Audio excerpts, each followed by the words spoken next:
रंजन जी सब लग रहे हैं जोरदार जोरदार। चल सर, कोई क्वेरी है क्या आपकी?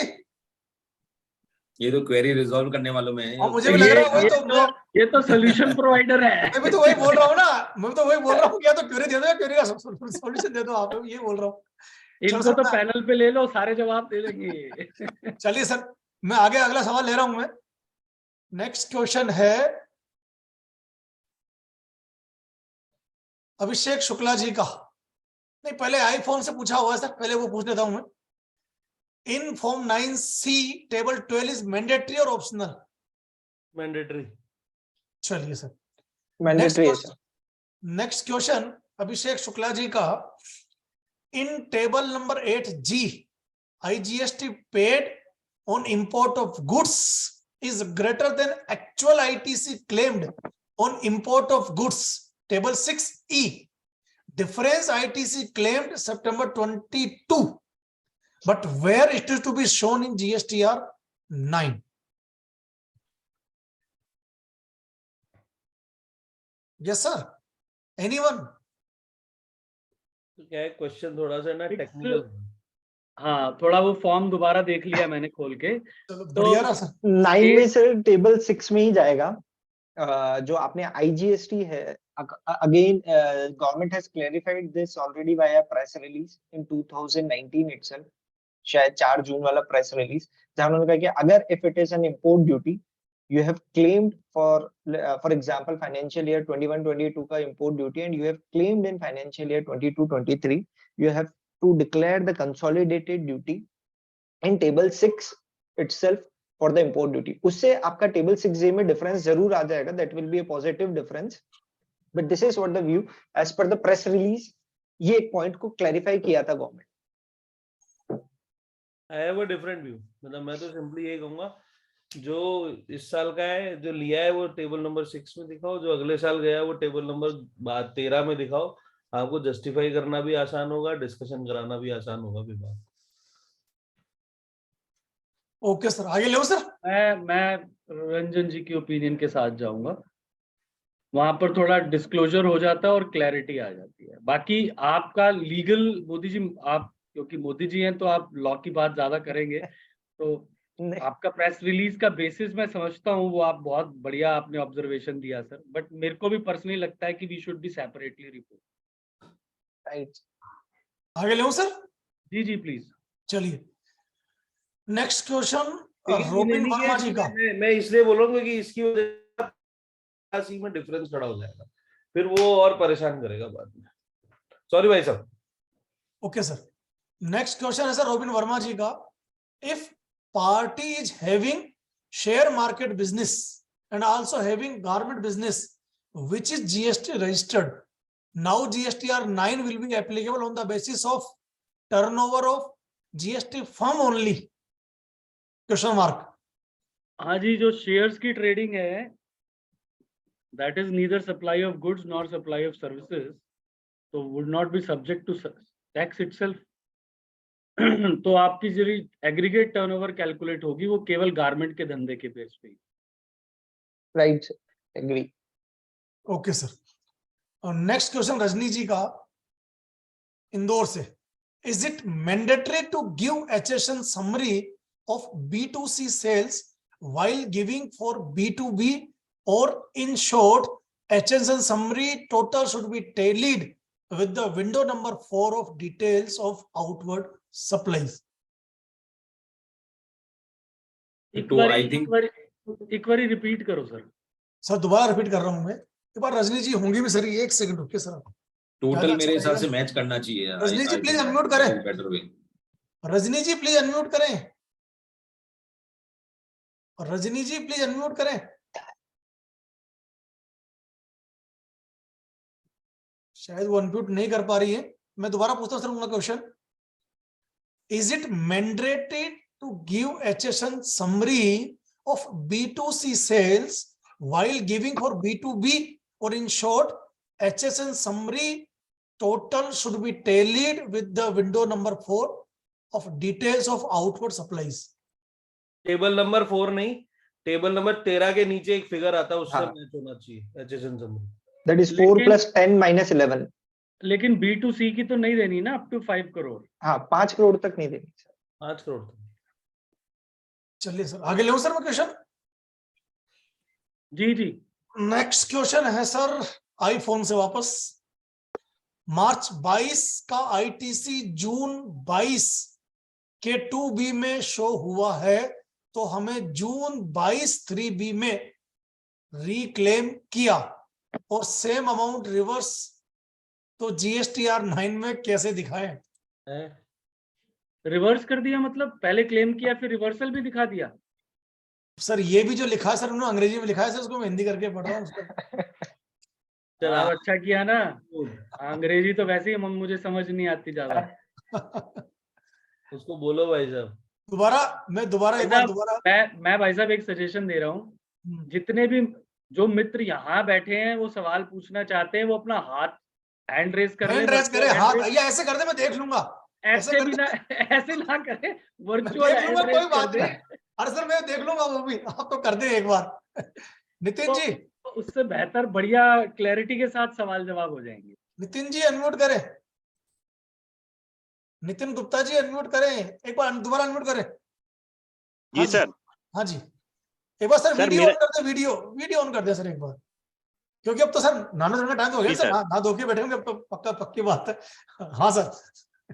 नहीं सर, अभी सर मीटिंग चल रही है तो ना नहीं है। हाँ जी। सर मेरा क्वेश्चन ये है कि मेरा एक फ्रेंड है जिसने GSTR 9 फिल किया, तो जो टेबल 6 भी आती है ना, जिसमें अपने को ITC अपना भरना पड़ता है, इनपुट कैपिटल गुड्स और जो सर्विस से रिलेटेड, वो उससे भरने रह गया और उसने ऑटो पता नहीं कैसे उससे फिल हो गया 9। अब उसको 9 से फिल करना है, तो वो कह रहा है कि सर ITC तो मेरी 0 आ रही है 9 के द्वारा, तो अब वो क्या करे, अनरिकंसाइल जा रहा है 9C में, तो वो जाने दे। रीजन लिख दीजिए सर, और तो कोई ऑप्शन है नहीं आपके पास। रीजन लिख दीजिए गलती से ये 6B, और जो रंजन जी कह रहे थे ना कि रिकंसिलेशन इसके साथ अटैच कर दें आप। जी सर। बहुत सुंदर, ये बहुत सुंदर बात कही इन्होंने। परमानेंट सोल्यूशन है कि आप एक रिकंसिलेशन बना के एक्सेल फाइल उसको PDF कन्वर्ट करके प्रॉपरली सारे नरेशन वरेशन लिख के अटैच कर जी दीजिए। सर वो अटैच कहाँ पे करना होगा सर? उसमें जो अपन P&L और बैलेंस शीट अटैच करेंगे वहां पे सर? और क्या? हाँ जी। और क्या सर, आजकल तो लोग 133(6) में प्लेन पेपर रिप्लाई कर देते हैं। ठीक है सर, थैंक यू सर, ठीक है। Thank you so much. ठीक। हाँ भारती मैडम अनम्यूट करें। भारती मैडम अनम्यूट, हाँ बोले। गुड मॉर्निंग मॉर्निंग जी। Sir. Actually madam video off कर दीजिए। एक्चुअली हाँ पूरा मैंने कर दिया सर, इतनी देर लगाता नहीं हूँ मैं जी। Can I hear sir? Madam थोड़ा इश्यू आ रहा है नेटवर्क का, बोलिए एक बार, बोलिए, ट्राई करते हैं। एक्चुअली GSTR 9 में टेबल 6 में GSTR 3B का ग्रॉस वैल्यू आता है ना सर। एक्चुअली डेबिट नोट तो दिखाया था, लेकिन अभी यहाँ ग्रॉस आया है, तो टेबल 7 में रिवर्सल करने का है ना सर? Yes ma'am.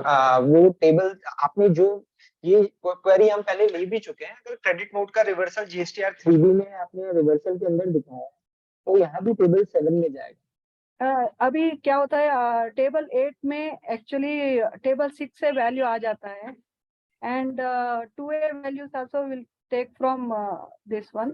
सो अभी क्या करने का sir? The difference will be more. Actually हमारा 2A से ज्यादा क्रेडिट हमने 3B में ले चुके हैं।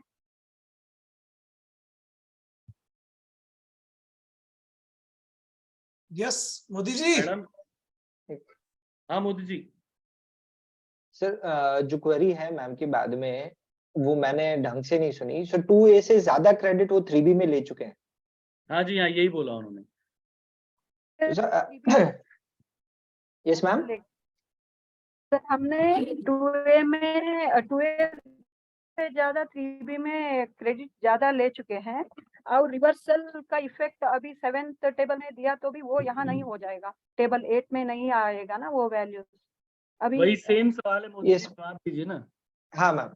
वही मैम, जो टेबल 7 में आप दिखा रहे हैं वो ऑब्वियसली उसका इफेक्ट जो है वो आपके टेबल 8 में नहीं आएगा। आपको केवल एक चीज इंश्योर करनी है कि जो टेबल 8 का डिफरेंस है वो आपके टेबल 7 से भी मैच करे। तो ये एक्सप्लेनेशन आप विभाग को दे सकते हैं जब वो आपसे पूछे कि जो आपका आईटीसी 2A से ज्यादा लिया हुआ था, जिन लोगों ने रिटर्न नहीं फाइल करा या डिलेड फाइल करा, तो उसके अकाउंट फॉर आपने जो भी आईटीसी रिवर्सल करा, you have declared it into table 7। चलिए इसको आगे बताओ। 6 में एडजस्ट नहीं कर सकते क्या तरुण? सर वो डिपेंड करता है कि इन्होंने जीएसटीआर 3B के अंदर रिवर्सल नहीं दिखाया, जो कि अगर मान लेते हैं अपन की जीएसटीआर 3B में रिवर्सल नहीं दिखाया है, तो टेबल 6 को again I am taking the Ranjan भाई व्यू आल्सो कि वहां पे 6 में जो आपका 3B का बाइफरकेशन है आप वो रखिए, और जो 7 में जब भी आपने रिवर्सल किया है डीआरसी 03 और so, you can declare it over there. चलिए हाँ अनंतपति जी।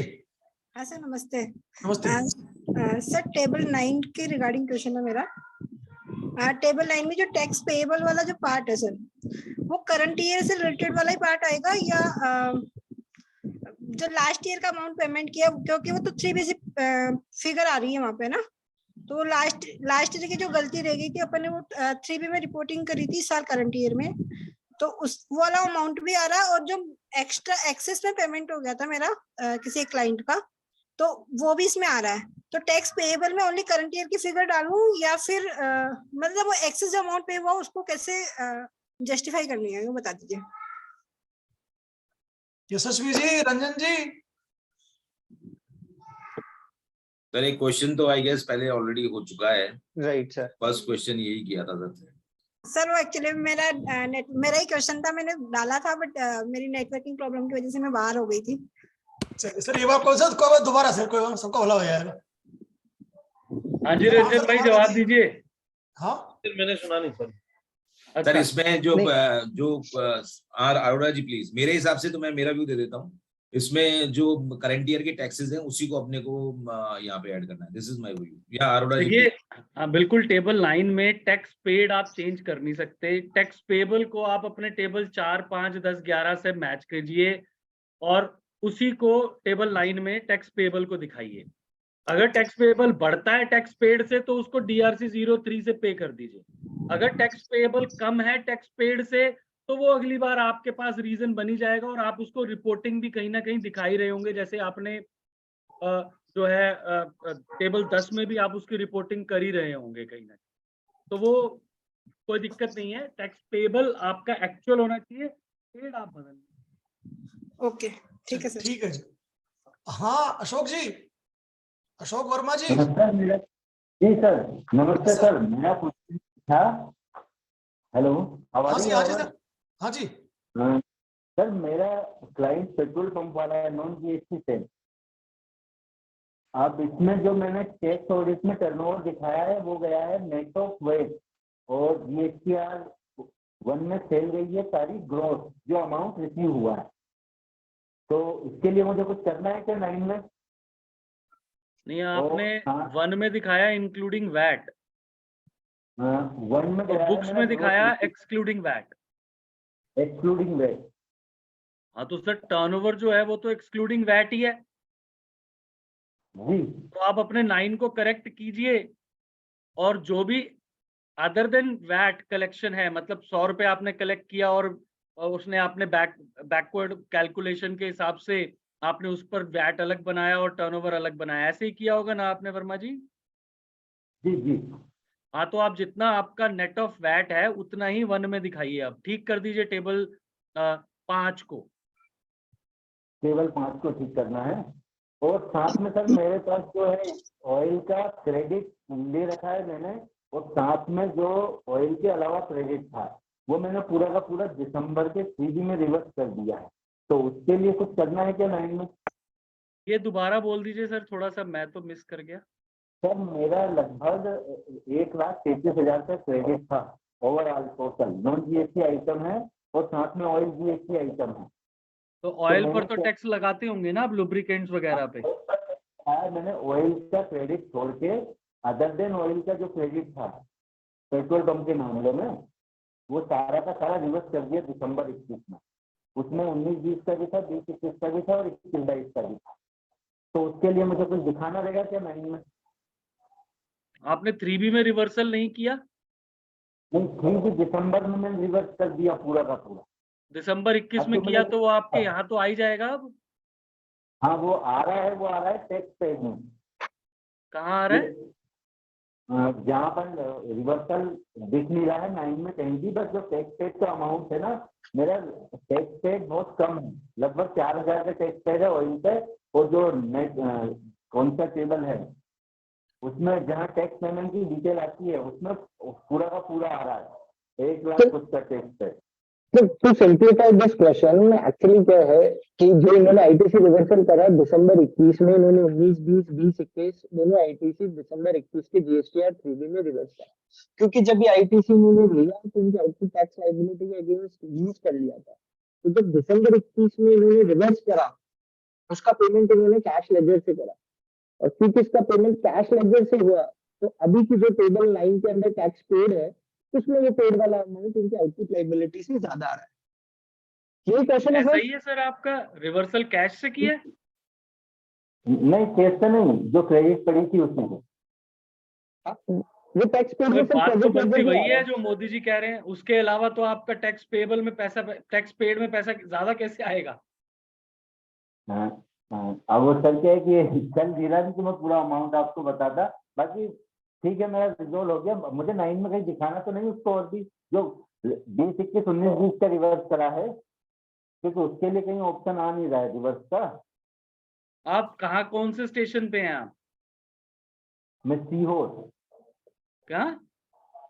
सीहोर सीहोर? एमपी। सीहोर एमपी। अच्छा एमपी। एमपी से तो रंजन भाई देखो हम सारे ही दूर हैं अभी फिलहाल।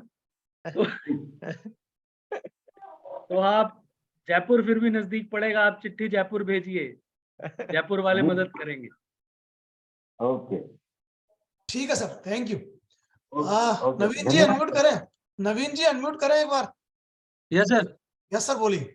सर मेरा क्वेरी यह है कि एक मटेरियल वैल्यू मतलब एक हायर अमाउंट का आईटीसी जो है फाइनेंशियल ईयर 2021 का लेना छूट गया है, तो क्या कर सकते हैं उसमें?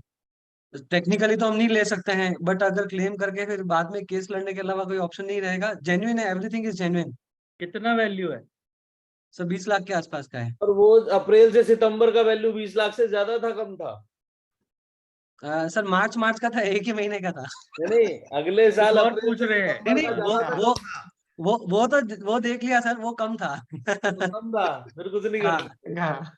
फिर तो गॉन इन नेशन बिल्डिंग, राष्ट्र निर्माण में योगदान। कितना करेंगे सर?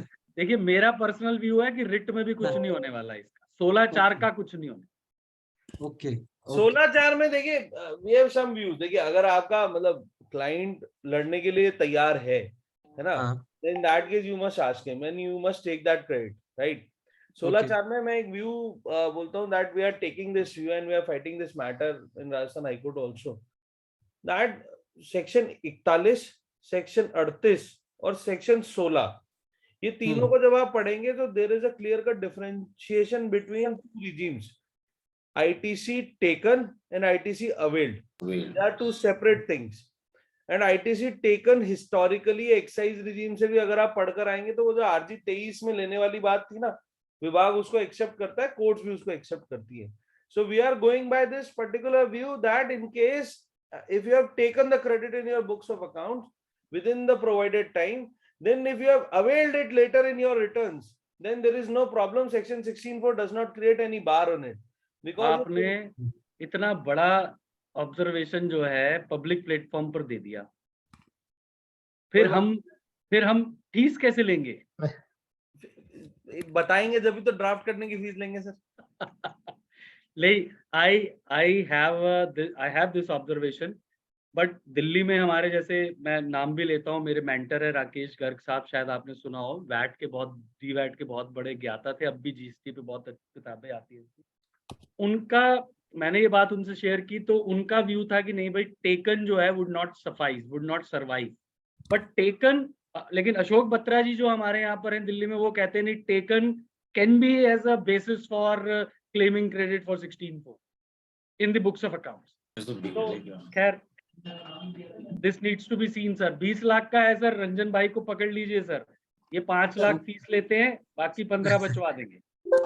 ओके सर, एक Thank सर you, मैं यशस्वी जी को शायद जाना है, एक बार कंक्लूडिंग रिमार्क यशस्वी से नहीं लेके। नहीं, मैं हूँ अच्छा है, कोई नहीं, आप रहे। ठीक है मेरा सर। इसमें एक में 16:4 में मैं एक ये भी कहना चाह रहा हूँ कि जो मेरे को याद आ रहा है, रिसेंट एक भारतीय एयरटेल का भी जजमेंट आया था, तो उसमें जो रंजन बात कह रहे हैं कि आपने बुक्स में अगर क्रेडिट ले ली तो that would suffice, even if जो कुछ दूसरे जो फॉर्म्स हैं 2A 2B, even if it is not appearing, तो जजमेंट है कोर्ट्स केस में। एंड दिनेश भाई, मैं शुरू से right from the beginning I am of the strong opinion that if you have even a single inch to move, put your feet inside the door, you must take the credit whatsoever happens. देखिए, law बनता है बहुत अच्छा है, उसका interpretation क्या है उसके, ये तो मैं मेरे 20-22 साल के एक्सपीरियंस से बता रहा हूँ। आप एक लाइन को अगर 10 बार पढ़ोगे 10 डिफरेंट मीनिंग निकलेंगे। तो लॉ मेकर्स का काम है लॉ बनाना, उसका इंटरप्रिटेशन करना कोर्ट्स का काम है। जहां तक 16:4 की बात है, तो मैं रंजन से पूरा सपोर्ट करता हूं कि जो इसका चैलेंज जो है वो उसको करना ही चाहिए। And since in this particular case ये थोड़ा सिग्निफिकेंट अमाउंट है 20 लाख रुपए का, फॉर दैट इनको जरूर इस चीज को लिटिगेट करना चाहिए। And there are lot of judgments, there are lot of litigation already in process, so let them be also in the process, whatsoever will happen ये एक ऐसा लाइन ऑफ मतलब जो कह रहे हैं, ये एक ऐसी लाइन ऑफ पोजीशन है लॉ में जिसमें फेवर के भी बहुत सारे जजमेंट है, अगेंस्ट के भी बहुत सारे जजमेंट है। जीएसटी में भी फेवर अगेंस्ट के जजमेंट है। एक जजमेंट बोलता है no it is an indivisible right, और दूसरा जयम एंड कंपनी बोलता है नहीं इट इज अ कंसेशन। ठीक है, so there are both side of judgments on this, but ultimately क्या होता है कि अगर मासेस इस पे लिटिगेट करते हैं ना, तो कहीं ना कहीं अल्टीमेटली क्या होगा ना, सरकार भी कुछ ना कुछ लेकर आएगी इसके ऊपर। और अगर वो नहीं लाते हैं तो कोर्ट कहीं ना कहीं कंसिडरेट होकर ये जरूर बोलेंगे कि साहब आर्टिकल 300A में ये राइट ऑफ प्रॉपर्टी है, कॉन्स्टिट्यूशनल राइट है, फिर उसके बाद मैंने सारी की सारी कंप्लायंस पूरी कर रखी है, टैक्स जमा करा रखा है, सिर्फ और सिर्फ अवेलमेंट की वजह से लॉ का इतना स्ट्रिक्ट इंटरप्रिटेशन नहीं हो सकता। सो मतलब it is something which is available in domain right now. तो आप लड़ोगे कैसे? Taking your thing forward Ranjan, इसमें जैसे अभी जो आरसीएम के केसेस चल रहे हैं तेरे, इनके जो माइनिंग वाले हैं, उनमें भी दो तरीके की चीजें हो रही है। Even in my office I have seen people who are ready to pay the tax because they are apprehensive of the fact that what the Supreme Court would decide. So in that case, if something contrary comes to the SSE, then in that case the interest amount will be creeping up. So just to stop that particular thing, there are people in my office who are ready to pay the tax, and they have paid crores of rupees. And there are cases for which we are we have already filed the writs also in the High Court. So both the things go hand in hand, and one must. ये RCM वाला matter जो है mining पे, ये RCM वाला otherwise also, what do you feel that is it not revenue neutral? And there are judgments in past कि भाई अब जैसे आरसीएम, अब क्या आप जो केस बता रहे हो, if I am not mistaken, कि फॉरवर्ड चार्ज पे मैंने 18% दे दिया, लेकिन उस रॉयल्टी को एज फीस मानकर उस पर रिवर्स चार्ज नहीं दिया 18%। अगर 18% देता तो फॉरवर्ड चार्ज नहीं देता, अगर आरसीएम दे देता तो। लेकिन अब वो आरसीएम भी मांग रहे हैं। तो how do you feel that would it sustain? Because there are in past cases जहां पर रेवेन्यू न्यूट्रलिटी जो है वो फ्रॉड की इंटेंट भी नहीं इन्वोक कर पाई, मतलब एक्सटेंडेड पीरियड भी इन्वोक नहीं कर पाई in past. What do you feel? जी, डेफिनेटली ये बात तो है जो आप कह रहे हैं, but the thing is, and that is why since we have both type of judgments, Rajasthan high court ने भी जैसे कई केसेस में इसको रिजेक्ट भी कर दिया, तो वो जो मैटर है वो आगे पड़े हुए हैं। बट इट डजंट, मैं जो आपसे बात कहना चाह रहा हूँ केवल इतनी सी बात कहना चाह रहा हूँ, when we have substantial amount involved, then we should always litigate, barring this. And since this RCM what you are talking about is, if you collectively see India wise, it is a huge amount, right? And that is why the cases are pending before the Honorable Supreme Court, because some of the High Court, even Rajasthan High Court, taken both the views. नहीं So ऐसा that- नहीं है, मैं आपको थोड़ा Rajasthan high court का update कर देता हूँ, बिकॉज आई एम फाइटिंग जो एसोसिएशन के मैटर्स हैं वो मैं ही फाइट कर रहा हूँ. Rajasthan High Court has categorically taken this view that since Udaipur Chamber of Commerce, we have already decided that royalty is a consideration against service. Therefore, we are not going to interfere in this particular view. And since we have already taken this particular view in other matters also, तो हम तो इसको service मानेंगे. And they have rejected all the cases where the question of only that whether royalty is a tax or a consideration against service is under question. There are certain other questions which have been raised apart from this only regarding the rate of tax, quantum, DMFT, RSMET, and 3-4 such matters. Then in those cases, court has said that keeping aside that royalty is a tax thing, हम बाकी matters को alive रख रहे हैं और उन पे हम अलग से सुनवाई करेंगे. So ये राजस्थान हाई कोर्ट का एट प्रेजेंट स्टेटस है. शुरू में कुछ केसेस में स्टे आया था, but ultimately unanimous view Jodhpur Jaipur दोनों बेंचेस से यही है that हम नहीं एंटरटेन करेंगे royalty is a tax particularly. चलिए दिनेश जी आगे सवाल ले लेते हैं अब, हाँ. क्योंकि इट्स ऑलरेडी 12 नाउ. ठीक है सर, श्योर. हम सर अब 10 मिनट के लिए और चलेंगे. हम 12:15 पे इसको कंक्लूड करेंगे. एक बार जिसको भी अगर हैंड रेस करना है तो वो रेडी. दिनेश सर, हाँ. actually we have started late by 20 minutes. At 12:20 we will wind up. Okay? चलिए ठीक है sir, 12:20 we will wind up. 12:21 we will wind up. We will wind up at 12:21. No problem. हाँ Rahul ji, Rahul Jain ji. Sir good morning. Good morning.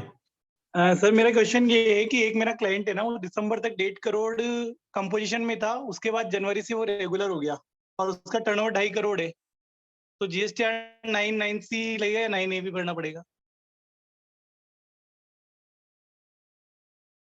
Hello. नहीं, दोनों भरने पड़ेंगे आपको. 9 भरना पड़ेगा और 9A भरना पड़ेगा रिस्पेक्टिव पीरियड के लिए. जब आप रेगुलर टैक्स पेयर थे तो 9, और जब आप कंपोजिशन में थे तो 9A. अच्छा, दोनों भरने पड़ेंगे. जी सर. ठीक है सर. चलिए ठीक. ये आईफोन वाले भाई साहब अब आ गए. अनम्यूट करो सर. अब आप रीनेम करो ना, क्या करूं मैं? अब आईफोन बोलूं आपका तो नाम बताओ आपका. सर मैं कह रहा था कि मार्च के 2B में हमारा ITC शो नहीं हो रहा था, हमने ले लिया था. हेलो. हाँ जी. सर मार्च 22 में 2B में शो नहीं हो रहा था, हमने ITC ले लिया था. फिर जब जून 22 में जब शो हुआ तो हमने वापस ITC रिक्लेम कर लिया और उतना जितना मार्च में लिया था वो अपने वापस रिवर्स कर दिया. ये क्यों किया भाई साहब आपने? क्योंकि मैंने सोचा उस टाइम नहीं लेना था, तो दोबारा हमने कर दिया वो. अच्छा, चलो अब तो जो कर दिया आपने सो कर दिया. मार्च का क्रेडिट आपने जून में रिवर्स कर दिया. हाँ, और उसको वापस रिक्लेम भी कर लिया. और तो जून मार्च में 2B फिर में शो रिक्लेम था. कर लिया, तो इफेक्ट तो सेम ही आया ना आपका. हाँ, इफेक्ट सेम आया, लेकिन क्या हुआ कि एक केस मेरा जब चल रहा था सेल्टेक्स में, इसमें तो उसमें ऐसा मैटर आया था 17-18 में. तो उन्होंने कहा कि जैसे जून में हमने एक्स्ट्रा क्लेम कर लिया था, जून 17 में, और मार्च 22 में उतनी अमाउंट से हमने कम क्लेम किया था. उन्होंने कहा कि आपने मार्च में आपको क्लेम करना था, आपने जून 17 में एक्स्ट्रा क्लेम कर लिया, तो वो तो आपको रिवर्स करना था. लेकिन मार्च में आपने रिवर्स जो आपने कम क्लेम किया वो तो खत्म हो गया आपका. तो मैंने कहा कहीं बाद में ऐसा हो जाए कि आपको 2B से ज्यादा क्लेम नहीं करना था, लेकिन आपने कर लिया है, तो कहीं वो पंगा नहीं करते रिवर्स करने वाला बाद में. कोई बात नहीं. अब आप 9 में जो है 3B में आपका टोटल ही आ रहा होगा. हाँ, टोटल आ रहा है. रिवर्सल बाद में किया आपने. हाँ. और फिर 22-23 के 3B में रिवर्सल भी आ रहा होगा और टेकन भी आ रहा होगा. हाँ. तो जब 22-23 का 3B 9 और 9C फाइल करें, उसमें आप इसकी रिकंसिलेशन दे दें. मेरे व्यू के अनुसार 9, 21, 22 में अब आप कुछ ना करें. अच्छा जी. मैं सोच रहा था कि उतना अमाउंट ही मैं वो जो 13 टेबल है उसमें रिक्लेम किया दिखा दूं, और उतना अमाउंट ही मैं उसका रिवर्स किया हुआ दिखा दूं. दोनों चीज दिखा दूं, सेम अमाउंट ही. अगले साल हमने इतना क्लेम किया है, इतना हमने रिवर्स किया है. चलो ये दिखा भी दोगे तो कोई ऐसी बात नहीं है, दिखा दो ये. बट आपका इफेक्टिवली अगले साल का ही रिटर्न सिर्फ इफेक्ट होगा, प्रैक्टिकली देखा जाए, जो हमारा ओपिनियन था. हाँ. इस साल का रिटर्न ही इफेक्ट नहीं होगा आपका. हाँ, इस साल का you want to add something please kindly. नहीं सर, ये चीज. हाँ सर, संदीप जी. मोदी साहब, you want to add something? नहीं sir, I also have the same view. अगर उनको फिर भी 12 13 एक्स्ट्रा केयर के लिए शो करना है तो वो कर तो कर दीजिए, दीजिए। इफेक्ट न्यूट्रल है। न्यूट्रल लाइन इफेक्ट सी है, में कर भी वो, दीजिए। हाँ लाइन सी में भी वो 12B 12C में जाके न्यूट्रल इफेक्ट देगा। Good morning panel. अच्छा, मेरे 9 में रिलेटेड क्वेश्चन है। मेरा प्रॉब्लम ये हो गया है कि मैंने नेट ऑफ क्लेम कर नेट ऑफ शो किया है आउटवर्ड सप्लाई क्रेडिट नोट के साथ में, एंड सेकंड ये मैंने इग्नोरेंस किया है कि टेबल नंबर 8 फिल ही नहीं किया, विदाउट फील्ड चला गया। वो कॉन्सिक्वेंसेस क्या होंगे वो जानना है। डिस्क्लोजर में कोई प्रॉब्लम नहीं है, 8 तो पूरा स्किप हो गया है और टेबल नंबर 4 में नेट ऑफ क्रेडिट नोट गया है।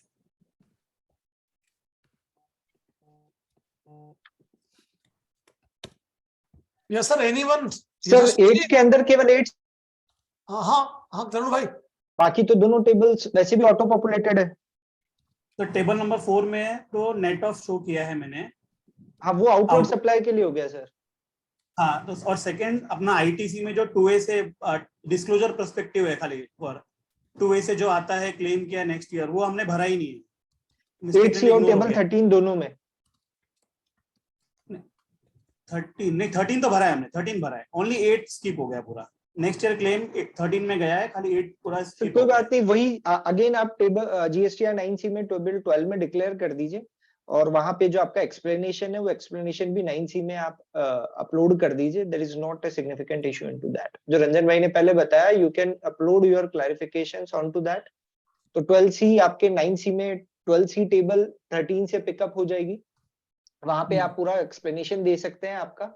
और अगर आपको एक रिकंसिलिएशन भी अटैच करना है पूरा टेबल 8 का, वो आप पीडीएफ फॉर्म में बना के 9C के साथ अटैच कर दीजिए। और जो नेट ऑफ क्रेडिट नोट दिखाया आउटवर्ड सप्लाई, उसका कोई नॉन डिस्क्लोजर कुछ लेके कॉन्सिक्वेंसेस तो नहीं है ना? फिगर तो सेम ही रहेगा, खाली नेट ऑफ क्रेडिट नोट दिखाया है बस। चलिए ठीक है सर। हाँ सर। जी सर। चले आगे, चले आगे।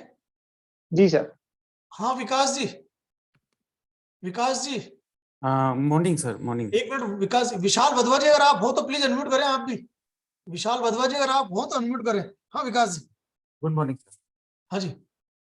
सर एक मेरा क्वेश्चन है कि एक मेरे क्लाइंट की केस में एक्चुअली में वो गाड़ी वन ऑफ इस बिजनेस लाइन इसके वो गाड़ी जैसे किसी एग्रीगेटर को देता है जो उस पर जीएसटी काट के उसको पेमेंट कर देता है, तो वो उसकी टर्नओवर उसके 3B वगैरह में इंक्लूड होने से रह गई थी, और वो अगले साल के पीरियड में भी मैंने इंक्लूड नहीं किया था। वो फिगर एक्चुअल में है तो ज्यादा नहीं, 1 लाख समथिंग का है, तो shall I include it into table 4? Hello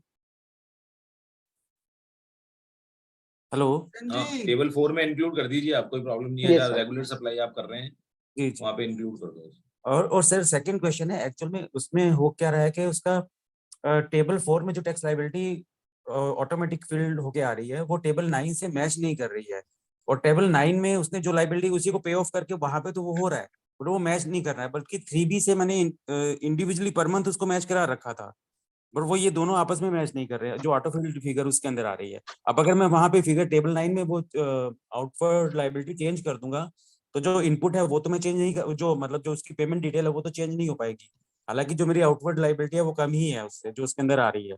जैसे अगर मेरी 3 लाख की लायबिलिटी थी तो उसने क्या किया कि टेबल 4 में तो 3 ही लाख लेके आ रहा है, लेकिन टेबल 9 में उसको 4 लाख कर दे रहा है और 4 लाख की पेमेंट दिखा रहा है, जबकि है वो 3 लाख रुपए। तो वहां तो मैं 3 लाख कर दूंगा, लेकिन मैं जो इनपुट की पेमेंट है उसको मैं कैसे एडजस्ट करूंगा उसके अंदर?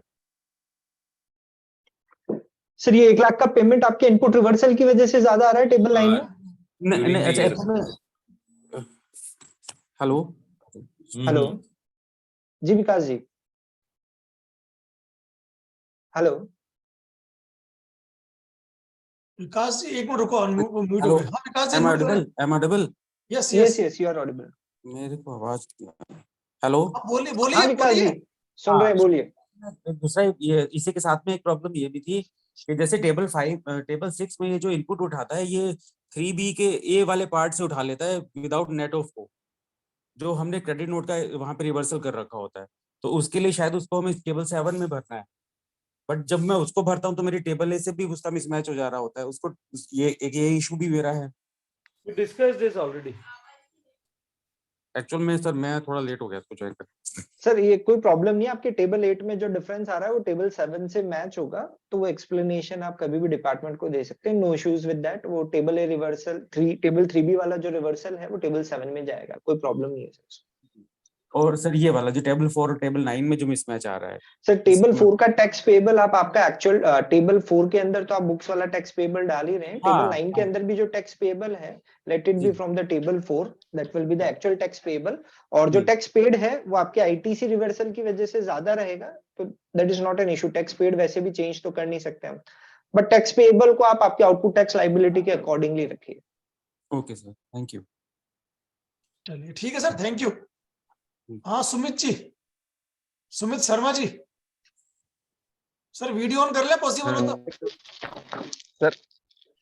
सर मेरा क्वेश्चन था कि मेरे ना रिवर्स चार्ज में ट्रांसपोर्टर का था, तो मैंने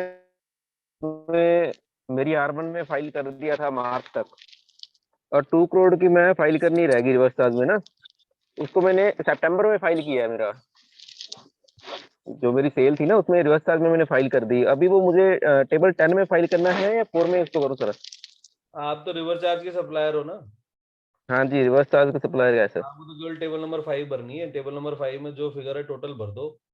लेकिन सर मैंने मैनेजमेंट में डाला है वो, तो वो 10 नंबर में तो नहीं आएगा ना? टेबल नंबर 5 में टोटल फिगर भर दो, 10 में मत डालो।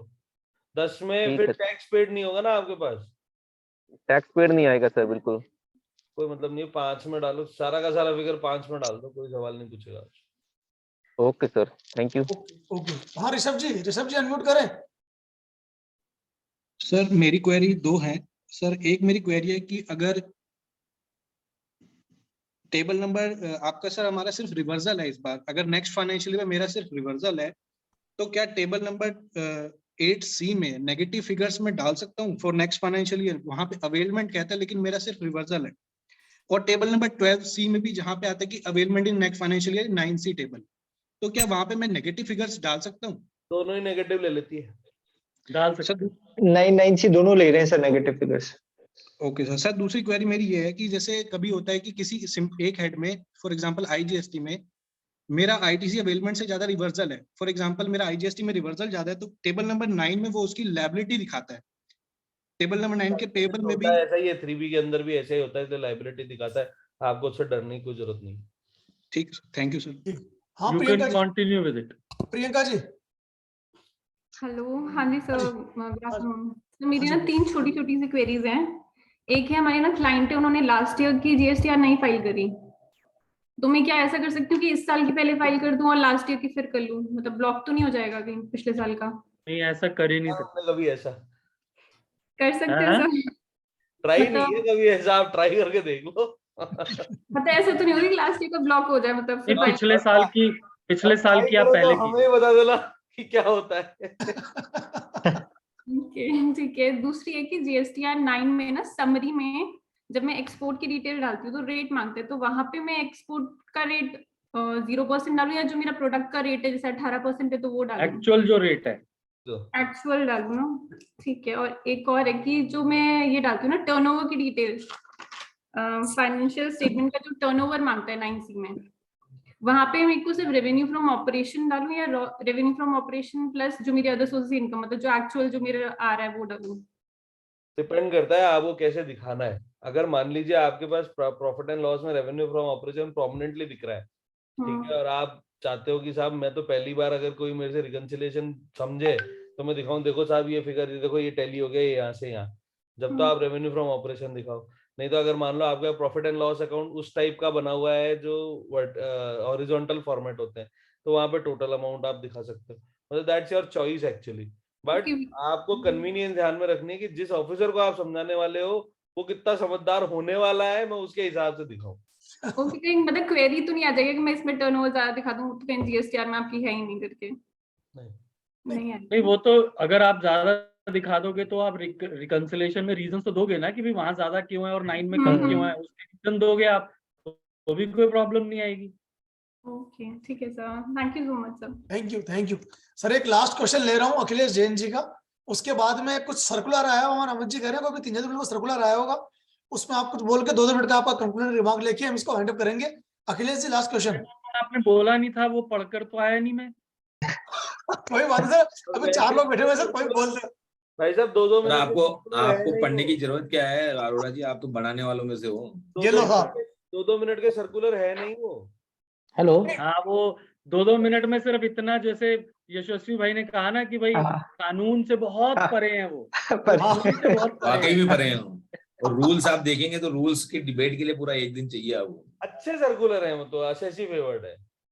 हाँ, हाँ SSC हाँ फेवर अखिलेश जी, है। SSC favour. हेलो हाँ अखिलेश जी। सर, मैंने मार्च 2022 में ये जो आईटीसी लिया था वो 2A के बेस पे ले लिया था। 2B मतलब अप्रैल में शो हो रहा था और उसका इफेक्ट अप्रैल में कुछ भी नहीं किया, तो कोई दिक्कत आ सकती है सर 9 में? हेलो बता रहे थे, बोल रहे हेलो। समझ नहीं अरे पाया। बोल रहे हैं सर, रुको सर, ये अखिलेश जी बोल रहे हैं। हाँ हाँ ओके एक बार वापस बताएं अखिलेश जी। सर। दोबारा जीएसटीआर 3B जो मार्च का फाइल किया ना हमने, हाँ, उसमें हमने क्या आईटीसी से 2A के बेस पे ले ली थी। 2B जबकि हमारा अप्रैल में सो रहा था, अप्रैल 2022 में। हाँ। और अप्रैल 2022 में हमने उसका मतलब कुछ भी इफेक्ट नहीं दिया, मतलब न तो लिया न रिवर्स किया उस टाइम पे।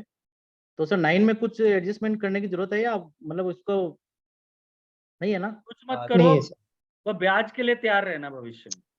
मतलब आईटीसी तो मतलब नहीं जाएगी ना सर, वो केवल इंटरेस्ट का ही आएगा, बस आएगा तो है ना? हाँ, या आईटीसी भी लेप्स हो सकती है सर? नहीं नहीं नहीं। नहीं, नहीं होगी आप ना सर? टेंशन ना लें sir. Okay sir, form okay, में थैंक यू लैप्स नहीं करा सर। सकते ना, उसके लिए कानून बदलना पड़ेगा। ठीक है सर, ठीक, ओके सर, थैंक यू। चलिए, thank you very much sir. अब सर आपसे रिक्वेस्ट है, वापस 2 मिनट के अंदर 990 को लेके मेरे ख्याल से लगातार 350-380 लोग हमारे साथ जुड़े हुए थे। तो कुल मिला के कहानी तो इसके अंदर है, उसमें कोई डाउट नहीं है। बहुत लोगों ने सुन के काम चला लिया इसमें। ये मतलब क्या हुआ कि मैक्सिमम लोग के हिंदुस्तान के अंदर ये अच्छा है, अच्छी चीज है ना कि वो सुन के काम चलाते हैं। इसने पूछ लिया ना, मेरा काम हो गया। तो आप ये मान के चलो कि वो क्वेश्चन 1 का नहीं था, वो क्वेश्चन 50 का या 60 का 70 का होगा। तो उसने पूछ लिया, उसने सुन लिया और आपने जवाब दे दिया, उसका काम चल गया इससे। यशस्वी जी सर 2 मिनट का कंक्लूडिंग रिमार्क प्लीज। देखिए सर, कंक्लूडिंग रिमार्क 2 मिनट में 990 का देना तो आपने पिछले 2 घंटे में देख ही लिया, पॉसिबल ही नहीं है। बट द थिंग इज, मैं थोड़ा सा हट के बात करना चाहता हूँ, जो मैं हमेशा करता हूँ whenever I am asked to speak, that your health is first. Do not entertain any client. आप अपने को क्या है, देखो रंजन इसमें मुस्कुरा रहा है क्योंकि अब वो वकील बन गया है, वो अब सीए नहीं रहा है। तो अपने को अप्रोच एडवोकेट वाली लानी पड़ेगी कि if somebody is in pain, he will come to you in the due time. Right, ऐसा नहीं होना चाहिए। मैं ये नहीं कह रहा हूँ कि बिल्कुल ही नहीं होना चाहिए, but at least do not entertain those sort of clients who are always in the mood that we are sitting idle. Whenever he comes, we will be there to do their work. They will go on holidays for New Year's and we will be sitting in our offices with the expectation that the date would be extended.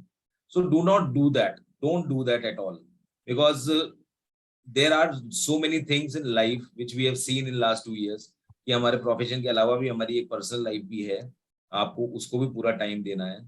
ये सब चीजें चलती रहेंगी until unless you have good health. इसका सीधा सा example मैं देता हूँ कि कोई अगर आप मान लीजिए बीमार हो जाते हैं 2-4 दिन के लिए, गॉड फॉरवर्ड, तो आपका ऑफिस उसी रफ्तार से चलता है जिस हिसाब से वो पहले चलता था आपके बैठे रहने से। बट जो नहीं चलता है वो आपकी फैमिली है, वो सफर करती है। So do not overlook your prioritize your things and act accordingly. 990 की बात है ये, इसमें कोई इतनी बड़ी भारी पेनल्टी नहीं है जिससे कि पता नहीं कुछ हो जाएगा। तो थोड़ी थोड़ी पेनल्टी ये चलती रहेगी। Whosoever comes last, let him face the brunt of the penalty so that he comes right in time for the next year.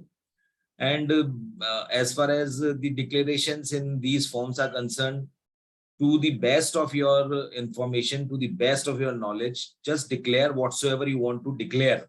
Even if you want to put something in writing, then make a PDF and upload that along with that, so that the disclosure part from your end has been done.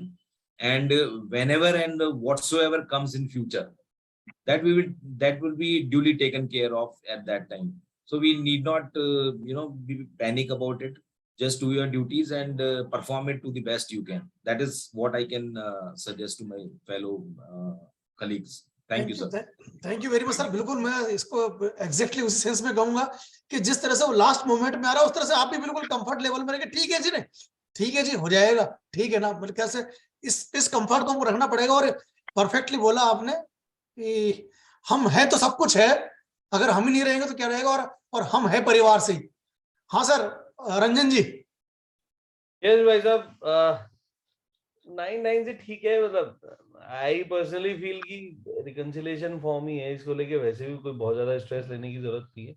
And मेरा तो इसमें मानना ही है कि आप reconciliation वैसे भी क्यों करते हो, आप क्लाइंट को बोलो भैया रिकंसिलिएशन बना के लेके आओ, will only fill the form and file it, we don't want to do any kind of reconciliation, ultimately वो क्लाइंट का काम है, उसको करके देना है, ठीक है। सो प्राइमरीली 9(9)C को लेके बहुत ज्यादा स्ट्रेस लेने की जरूरत नहीं है, अगर कोई इधर उधर भी दिखा दिया कर दिया उससे आपके ऊपर कोई लाइबिलिटी नहीं आ जाएगी, अल्टीमेटली आपकी लाइबिलिटी आएगी whether you have paid the tax और not, whether you have incorrectly availed the ITC और नॉट, दैट्स इट, इसके अलावा कुछ है नहीं लाइबिलिटी के लिए, ठीक है।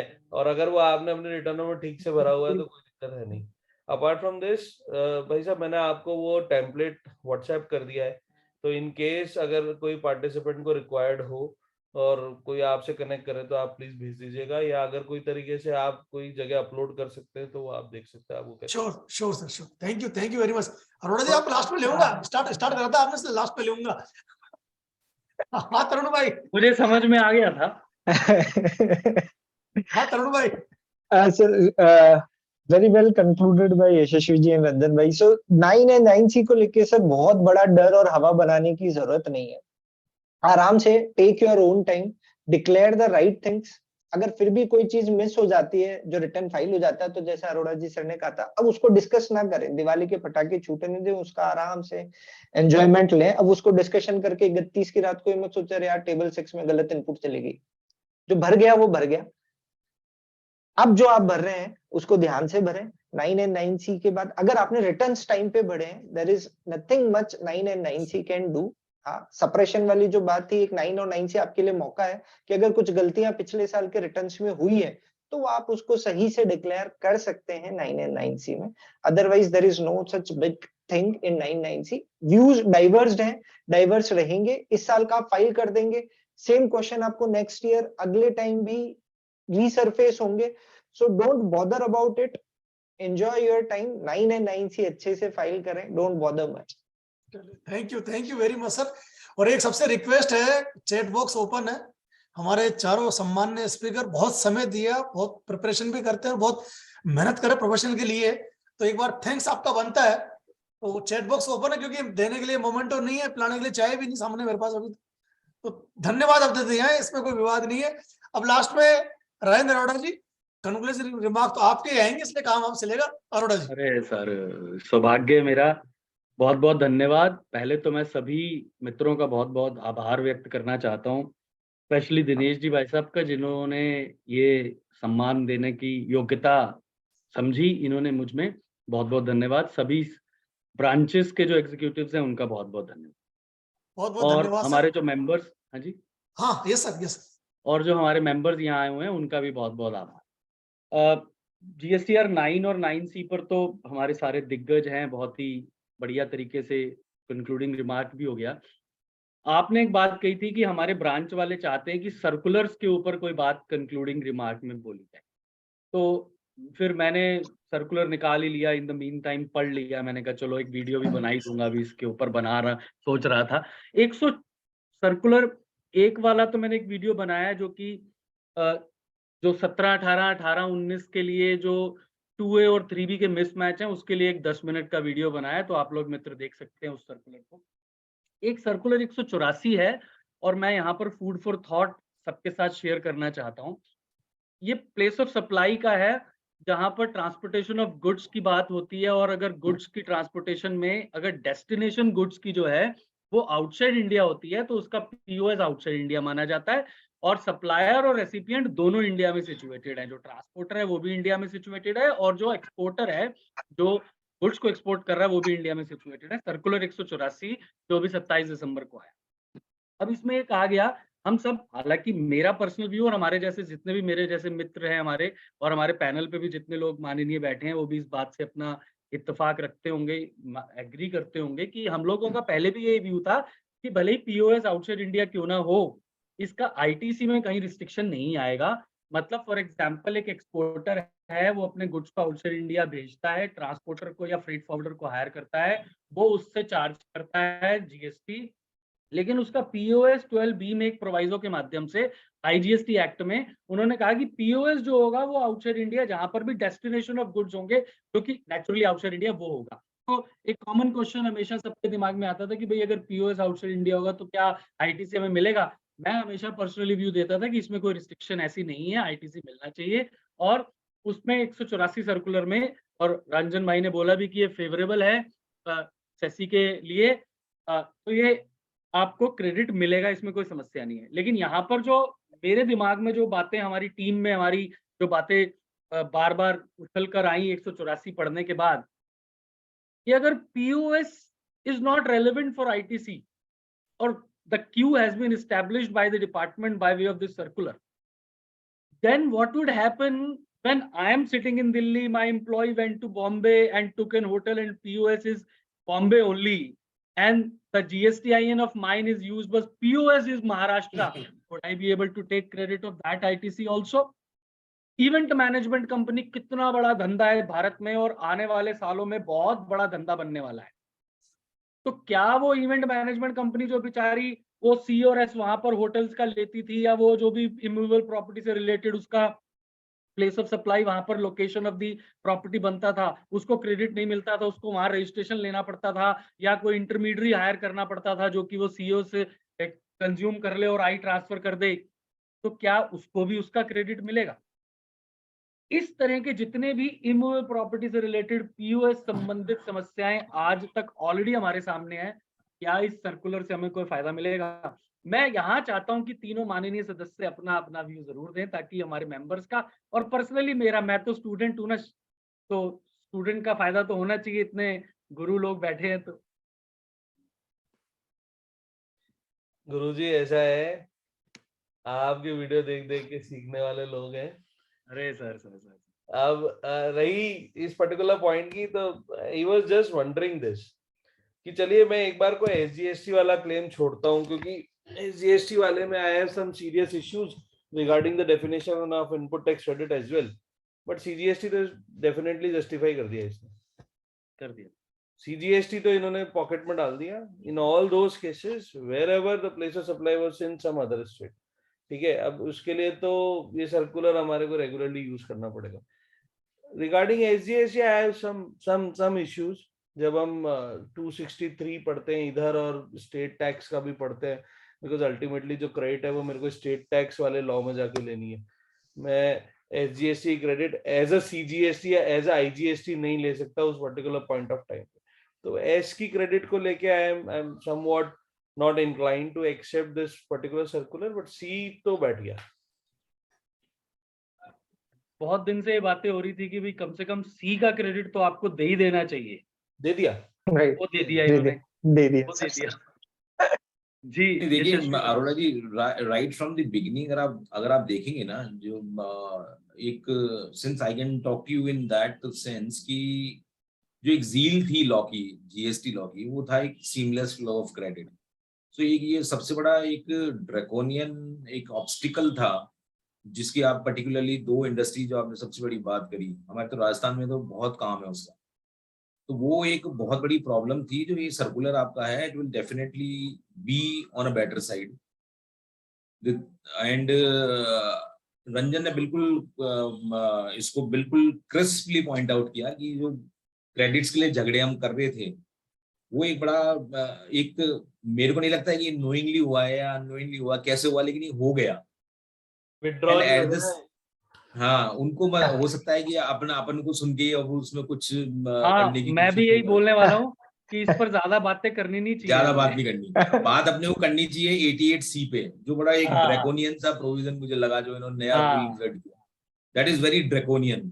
And at the same time if you see 37A जो रंजन कह रहा था, 37 capital A, no doubt that is beneficial to the SSE, but the thing is that it is going beyond and contrary to the parent law, but ठीक है, वो since it is beneficial for the for it is in the interest of the SSE, तो वो चल जाएगा।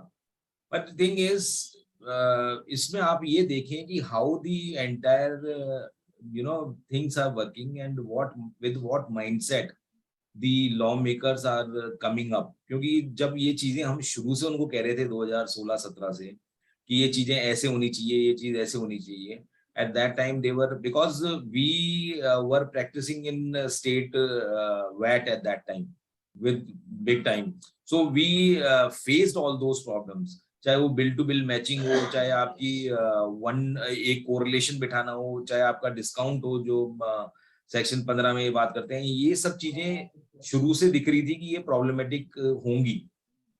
So now ठीक है, अब धीरे धीरे slowly and gradually they are getting the messages also, they are getting the right input also, and on besides everything, and the most important thing that they are receptive now, that these are the problems which are really created by this law, and उन सब चीजों को वो at least अब ये चाह रहे हैं कि हम इसको कोशिश करें सही करने की. बट जब वो ऐसा करते हैं तो 88C जैसा एक नया रूल उसके अंदर डाल लेते हैं, जो एक नई तरीके की प्रॉब्लम क्रीप अप हो जाती है. So I always say that whenever they come to एक पैचिंग वर्क एक गड्ढे के लिए करते हैं, दूसरा गड्ढा खुद जाता है.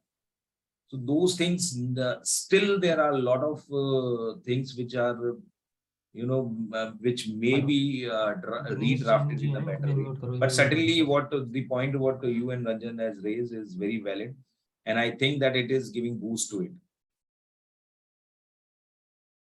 Thank you very much, sir. Final word from Modi ji.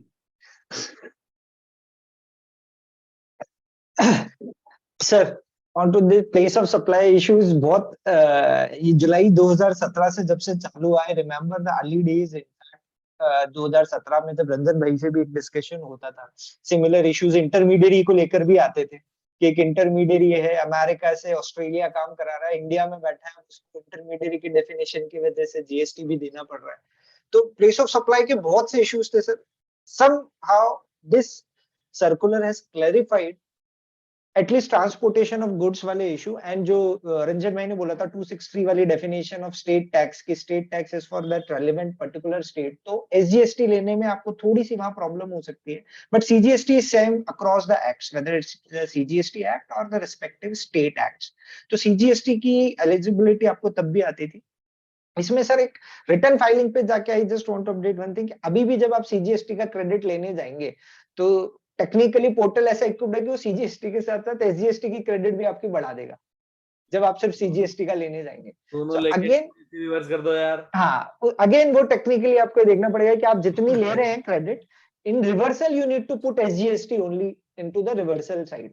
So technically आपको रिटर्न फाइलिंग करते टाइम ये चीज ध्यान रखनी है, बट हाँ, place of supply has been clarified at a much good pace and beneficial for the SSE through this.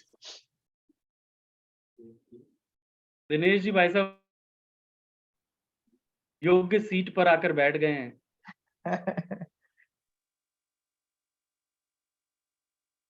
Dinesh ji अटक गए हैं.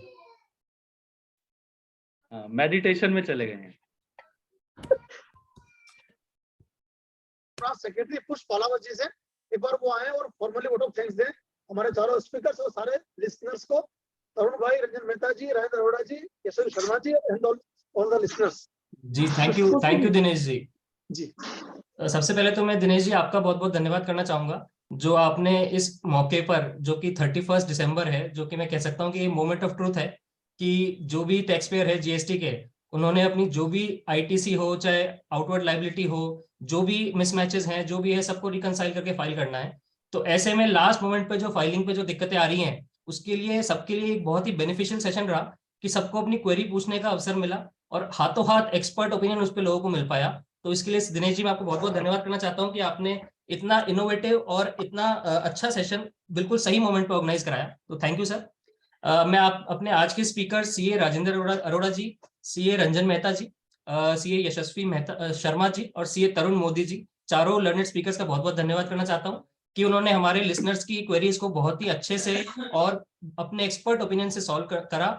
आई थिंक इससे इतने सारे लोगों को बहुत ही बेनिफिट मिलेगा जिनको भी मिसमैचेस थे या दिक्कत आ रही थी 9(9)C फाइल करने में, उन्हें अब बेटर तरीके से फाइल करने का अवसर मिलेगा. तो इसके लिए मैं आपका बहुत बहुत धन्यवाद करना चाहता हूँ. और मैं आज के हमारे लिसनर्स हैं जो आज यहाँ पे कॉन्फ्रेंस में हमारे साथ वेबिनार में हमारे साथ जुड़े हुए हैं, उनका भी बहुत बहुत धन्यवाद करना चाहता हूँ हमारे साथ जुड़ने के लिए. दिनेश जी धन्यवाद सर, धन्यवाद, बहुत बहुत धन्यवाद.